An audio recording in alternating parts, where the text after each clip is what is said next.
The Netherlands ambassador to Ghana, Ronald Stricker, has called on the government to construct better bicycle and pedestrian lanes to complement the few existing ones in cities across the country.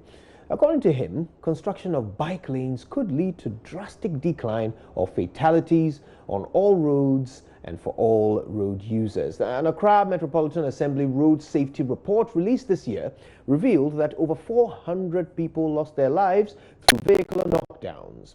Speaking at the launch of the Share the Road campaign here in Accra, Mr. Stricker said, building protected lanes in Ghana for cyclists will improve safety on roads for people on bikes and people in cars as well as those on foot.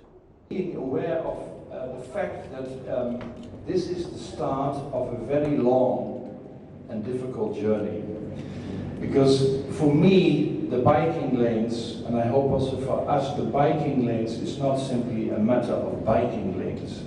It means the change, a fundamental change of our societies. It means a fundamental change of how we live and how we transport ourselves. It's not simply making a biking lane, and no, it is basically, in the end, stopping the domination of the car, in particular of the cities and inner cities, and give space, or should I say, give space back to the pedestrians and to the bikers, because this is how it used to be. And now, of course, in my own country, I have seen that space was taken by the car. Of course, the car is still there for very obvious reasons. We should not be hypocrites. I'm driving a car myself.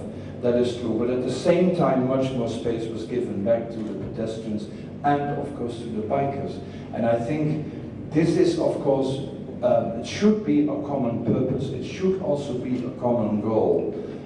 Because in a world where everybody wants to be mobile, we like mobility, you cannot stop that.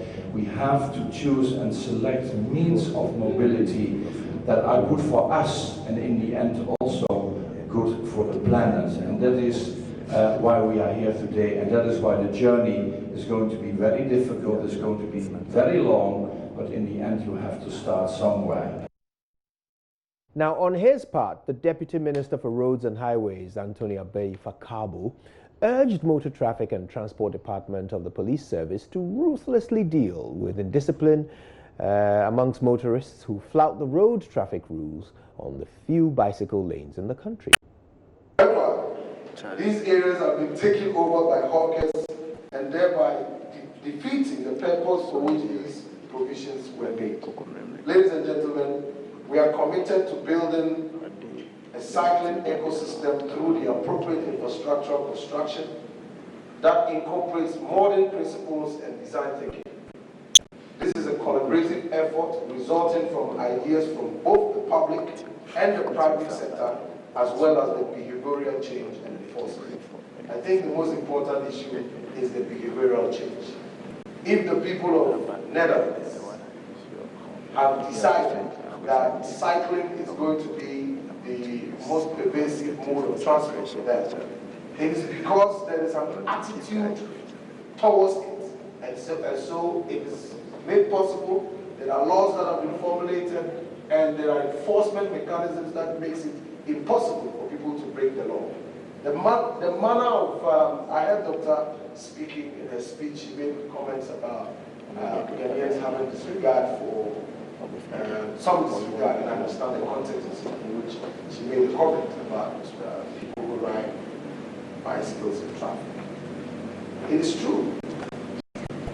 Driving your Land Cruiser and the bicycle is trying to come your way. I mean, you may roll down the glass and say a few words to this, but in other countries, the disrespect of the cyclist is a serious crime